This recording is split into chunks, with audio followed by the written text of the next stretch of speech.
Hello.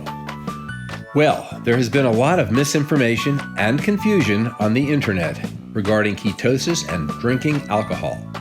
So Ideal Protein has asked me to make their position clear on the subject and also to present the science behind that position.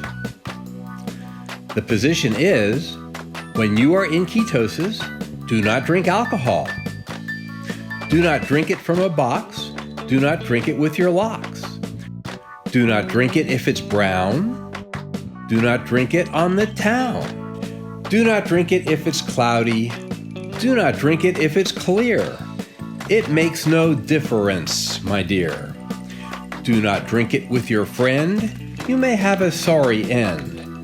But why does it matter? I hear you ask. Let me tell you what happens when you drink from the flask. When your carb intakes wither, sugar is made by your liver. Your brain needs this sweet to keep conscious complete.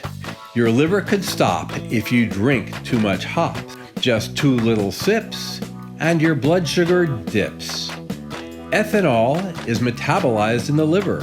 What happens there will make you shiver. So watch closely and try not to quiver. Listen for the science I'm here to deliver. But try as I might and might as I try, rhyming biochemistry just makes me cry. So bear with me please and do not balk while I explain the science in a regular talk. As you can see, biochemistry is complicated. But don't worry, I'm going to make it simple. That means I'm going to leave some things out. First, let's talk about glucose. Glucose is sugar, and sugar is essential to your body. Your brain needs sugar to survive.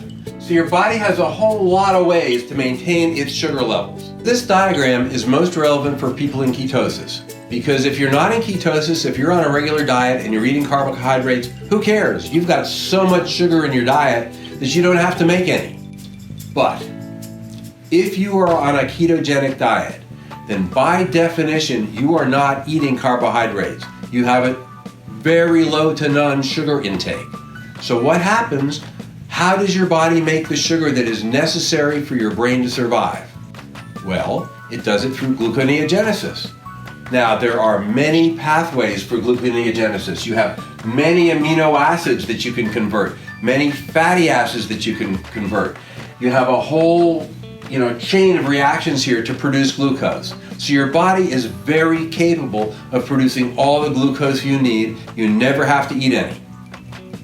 In order to create the sugar, your body uses something kind of like a postal delivery truck. That's NAD. And what NAD does is when your body is producing sugar, at each step in this, there's a little extra something. And NAD collects that extra something and turns into NADH and carts it off. So when the NAD truck fills up and becomes NADH, you can't use the truck anymore, it's full, but that's okay because the body has mechanisms over here to empty the truck and turn it back to NAD so it can collect another load. This system is in homeostasis. What that means is you are producing sugar, the sugar uses the truck gets emptied over here, you produce sugar, the truck fills up again, and this system all works together, it is balanced. So let me show you what happens when you drink alcohol in ketosis. If you look here, alcohol, also called ethanol, is very toxic. So your liver drops whatever it's doing and metabolizes it to something less toxic. So first, it metabolizes it to acetaldehyde. That's probably the molecule that gives you hangovers. And it takes the acetaldehyde and turns it into acetate. That's a molecule that causes you headaches. Acetate then can be converted down to acetyl-CoA, which is part of the energy cycle here, so that's just fine. But look what had to happen for that to happen. At each of these steps, that little truck, NAD, had to go load up with more stuff and produce NADH. So for every molecule here, 2 NADHs are formed. Well, remember, you're already in balance over here dealing with the NADH that's produced by producing glucose. So when you produce more over here, these reactions actually can start running in reverse.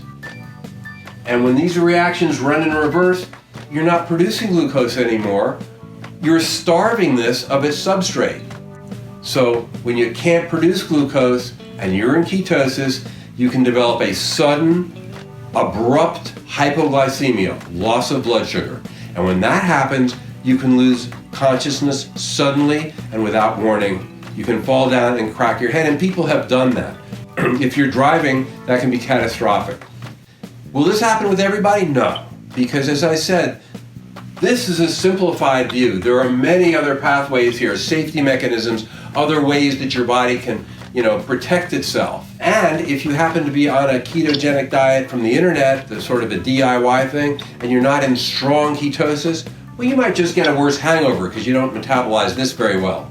Or you might get a 4-drink buzz out of 2 drinks. If you're on a strong ketogenic protocol, like the ideal protein protocol, and you drink alcohol, you're at risk to suddenly lose consciousness.